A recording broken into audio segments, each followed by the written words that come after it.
So welcome to my little coffee office. This is just next to my house in a small village in Northamptonshire. I just wanted to give a little bit of an update or a summary as to actually what I'm doing here, because I think anybody that's watched or is thinking of watching my YouTube videos might be a bit confused. They'll see me getting dusty at a stone horse's stable in most of them. And there is a story behind that, and I want to just, I guess, make it a little bit clearer.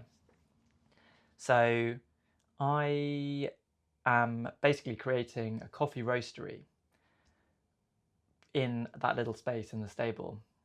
So I previously worked at a pretty conventional job. I worked for a property company and then later Lidl, a supermarket.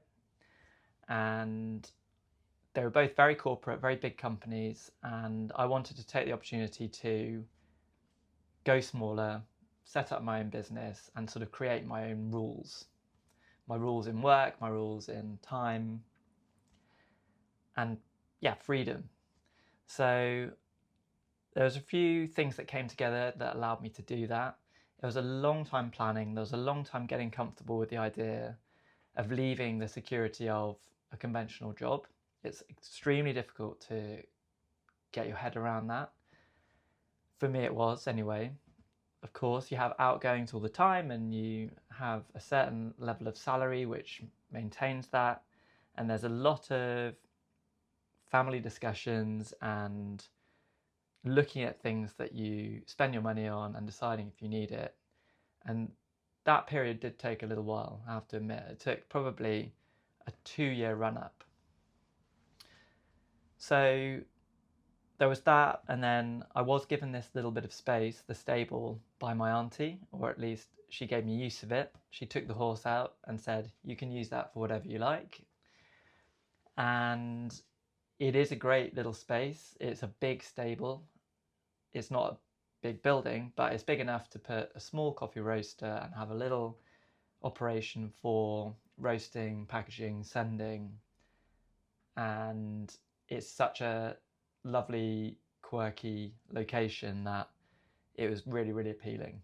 And of course, not having the overheads of a heavy rent every month is going to really help getting going. And then the reason coffee came into it, I mean, I am really passionate about coffee. I've always loved coffee. My partner Ellie is from Colombia, so we've been going there every year for around 10 years. And being able to get amazing coffee directly from there and bringing it home was always really exciting. And the more I've been there, the more I've spoken to coffee farmers and coffee farmers that are now friends. And it just feels like a natural thing to want to link Colombia and the UK with.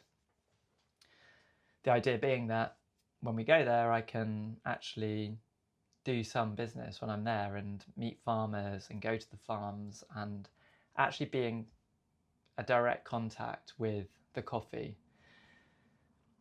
And coffee is a really interesting business. It's frankly amazing that we get coffee in a drinkable state to the UK, because it has to go through such a ordeal to get here, and growing coffee is not easy, transporting coffee is not easy, and then all we're doing at the end here is roasting the coffee, and the minimum thing we can do is get that right. But I think I've got a nice opportunity to have the direct contact with the people actually growing it, and making sure that it's a collaborative thing, not an opposing thing. I'm not trying to win one over on the farmer so I get a better price and a better margin. I want it to be a collaboration, and I want to make sure that all the steps are done in the right way. I want it to be as green as possible, as fair as possible, as well. If you get those two things right, then it's going to be as sustainable in the long run as possible. So all of this sounds quite idealistic, and I guess every small business owner has had their idealism at some point, and life isn't always like that. Some things fall out of balance, and I realise that. But having a few key principles and keeping the business quite small and nimble will mean that I can meet those principles easier than when you're working for a huge organisation, or a huge organisation is trying to make changes. So that's where I started, and where I currently am, and was what you're seeing in the videos is that I'm now working on the stable building, doing the renovation. It literally did have a horse in there a few months ago. So straw on the floor, everything that goes with that, muck on the ground, muck on the walls, cobwebs everywhere, and it needed a complete deep clean out. There will need to be a new surface in much of the floor. The external walls have just been battered over the years and need re-mortaring, repointing. Luckily the roof's in good condition, so that's good. It's nice and dry. So I just need to tidy that up, tidy the ceiling up. I need to paint, and I need to get electricity in there. So there is electricity on the farm, but I ideally need a better supply and a separate supply so that my auntie isn't covering the costs of what I'm doing, running a roasting machine.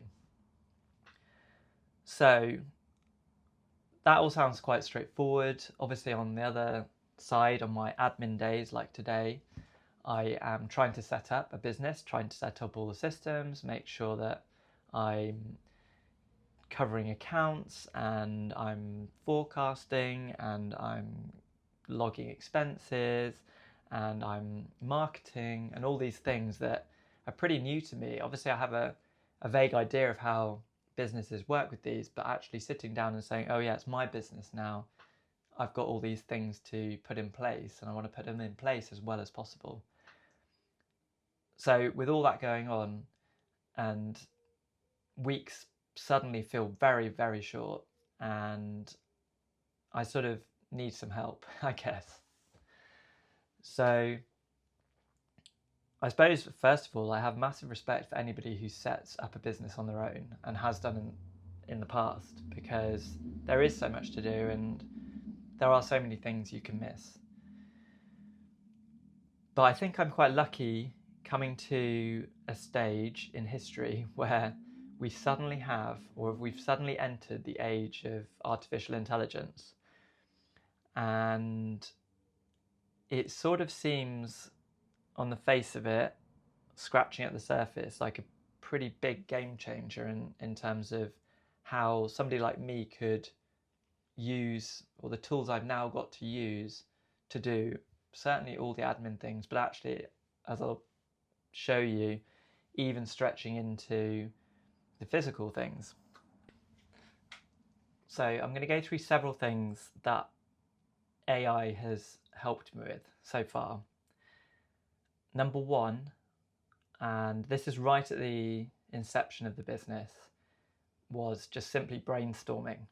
So using AI, and in my case, ChatGPT, to take my idea and literally brainstorm back and forth based on my specific requirements that I wanted for the business, how I wanted the business to look, what I've got to put into it, the space that I had to use, the budget that I had, and I guess my ideals, my principles. In fact, very importantly, the principles. And AI took that and helped me work through ideas. And then once we got to that point, actually, you can then, because of the way ChatGPT has a memory for what you're doing, you can actually specify it to base all your decision making on those base principles. And having read books by other business starters and CEOs and things, one thing that they always state is that a key thing they use to make decisions is going back to key principles. And the fact that ChatGPT can work in the same way and give you feedback based on principles that you can keep revisiting is amazing and very, very helpful, because you don't then lose direction. It doesn't take you too far off a course. So the brainstorming is really fun, and it was good because it was all fresh, and it was the time where anything was possible, but it did mean that I could narrow down my thoughts. The second thing, and leading on from that, once I sort of got the idea and what I thought was possible, it was about long-term planning and viability. So I was able to forecast into the future. I built a spreadsheet with ChatGPT based on, or asking it to base it on, similar examples from similar small businesses, successful businesses.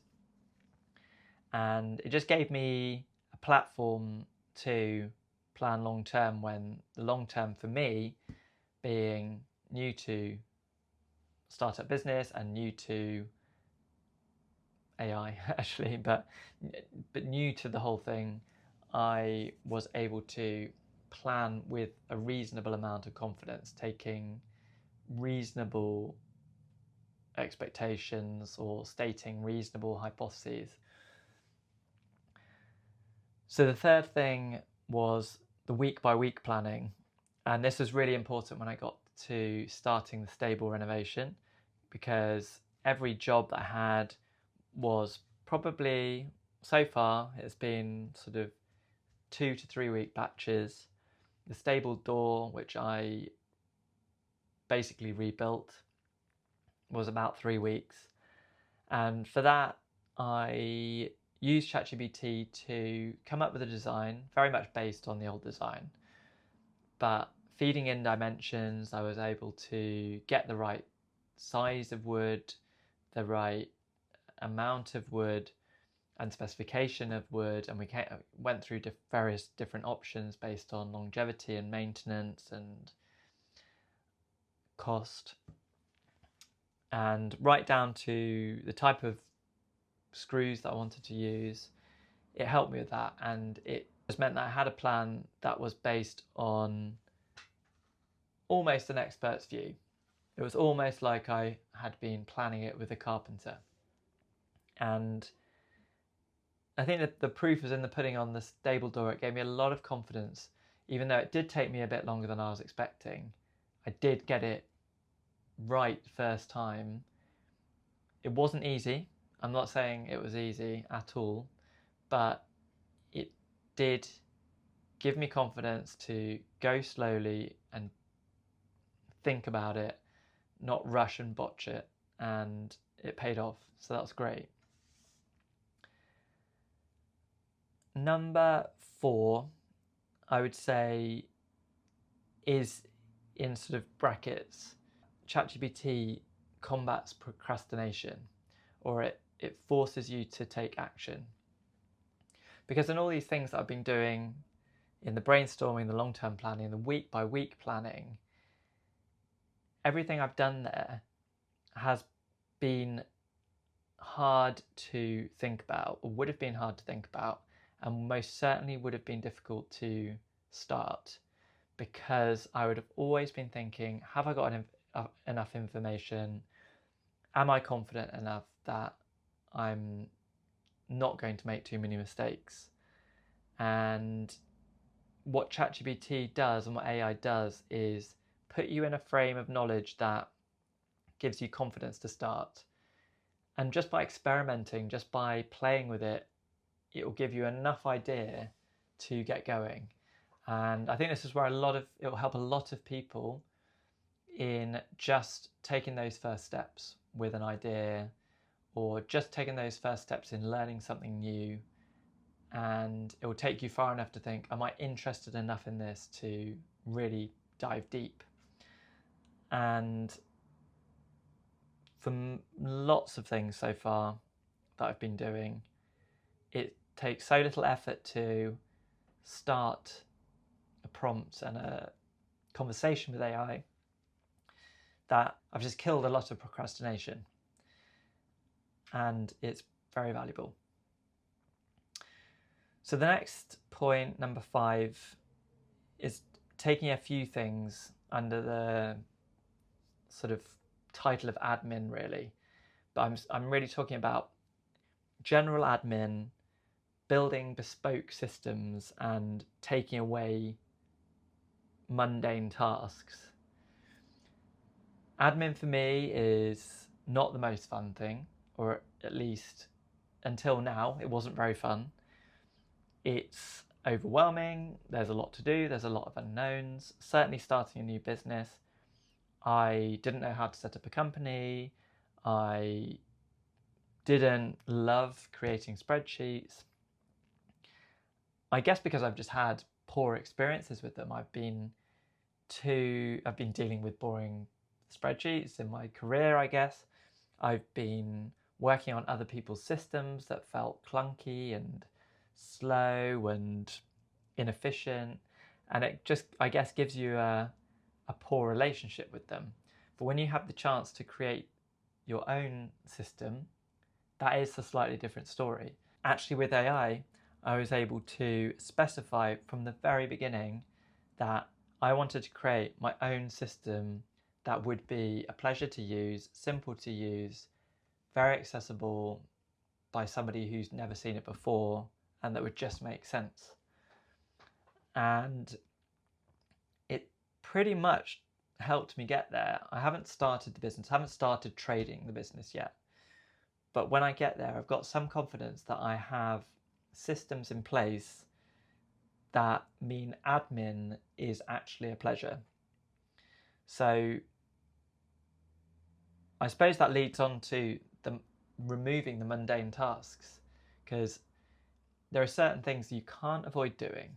So for example, logging receipts and expenses for your end of year accounting is something everybody has to do, or they pay somebody to do it and it's a boring job for that person to do.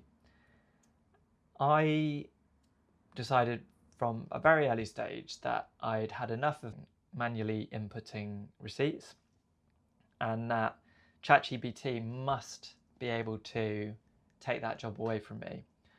So I put it together, a simple spreadsheet. I'd already got one that I'd already been manually inputting. And I said, ChatGPT, using this spreadsheet, can you take this information from this receipt that I've just sent you in a photo or in a PDF, and can you put that in the spreadsheet for me? It quickly got the idea of what I was doing. It absolutely no problem took all the information, the relevant information from any receipt that I've given it so far, and gave me a copyable link to paste into the spreadsheet perfectly without any editing whatsoever. And the way it did that was frankly amazing and liberating.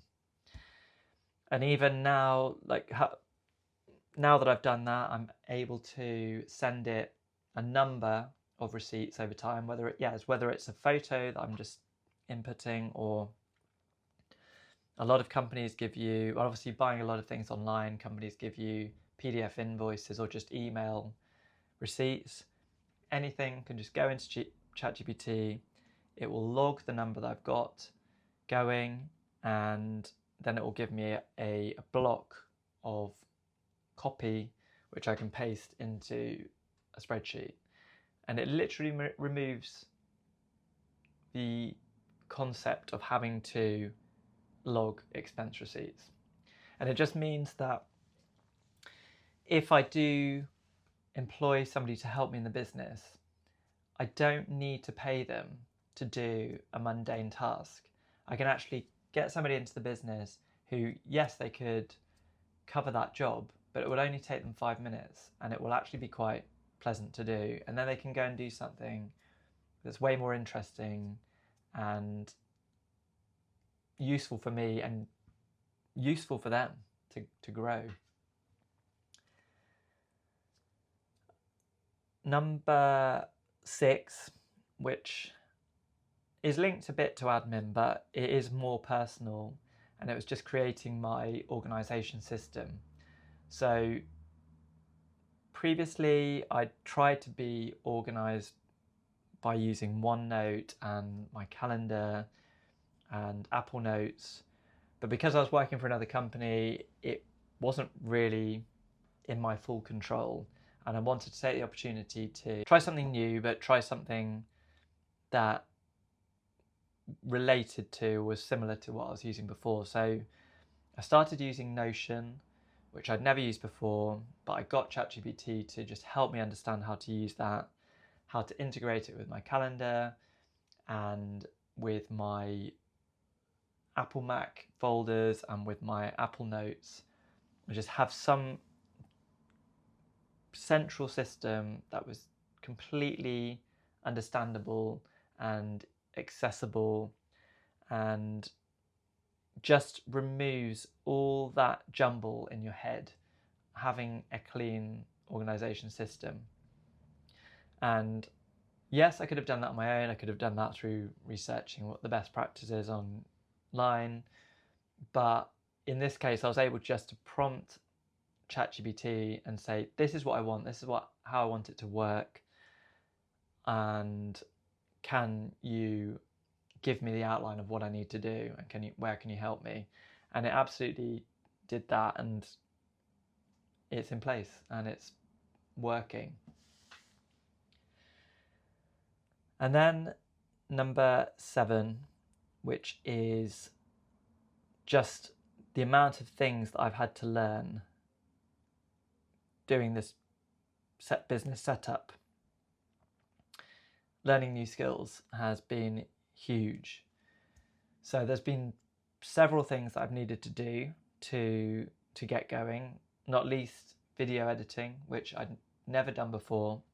So I used ChatGPT to find myself a good video editing platform, and ended up using DaVinci Resolve, which is very, very good.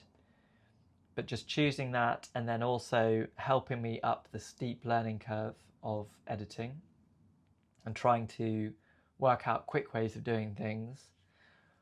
One massive thing actually was the way that I transferred video from my phone. I record everything on my phone at the moment, onto my computer. I was really struggling with a quick way of doing that, and I cut the amount of time of doing that from about probably over an hour, certainly after a week of filming little sections, to 2 minutes. And it is quite specific to my phone. I've got an iPhone 15 Pro. I also have a really good SanDisk SSD card, which you're able to plug directly into the iPhone. And by doing that, and by doing a simple file transfer, I was able to save like 58 minutes or more on doing that. And it was becoming a real pain. Another thing I learnt was SketchUp, which is an online sort of architectural drawing platform. Again, it's not very accessible if you've never used it before. It feels fiddly and quite temperamental and very frustrating. But working through it with ChatGPT, I was able to work out all these little strange quirks in the program, and now I feel like I can use it properly, and it's going to be, well, I'm using it for my layout planning and also for my change of use planning drawings. I guess the learning doesn't really stop, and there will be plenty of other things that I need to master in doing my own business, but I did use it to create my logo, and I'm not saying it's perfect, and it was a very back and forth situation. I could have asked ChatGPT to just create me a logo, and it would have come out with something passable, but certainly not very interesting. So it required me to draw what was in my head, trace it with an online software which I had to learn, go back and forth with ChatGPT, and it did end up coming out with something that I was reasonably happy with. But it certainly doesn't replace a designer, a professional designer, but it did mean that I could get going with it and just have a feel for branding and design in my business's context, because I wanted everything to feel together, have an identity. So I guess that's it so far. There's a lot going on, but it has saved me in so many different ways so far. And I know I said before I don't want to become over-reliant on it, but to get me going, I'm pretty happy to be quite reliant on it. And then I hope as I build up experience and I establish the company and I get my flow, that I will be able to actually speak to actual experts in coffee on a more regular basis, get actual advice. And I don't think ChatGPT replaces that, but certainly for somebody who's on their own, starting out, trying to work out what on earth's going on, it is there, it is accessible, it's pretty accurate, and in many cases pretty amazing. So yeah, ChatGPT and AI will definitely be collaborating with this business a little bit more going ahead.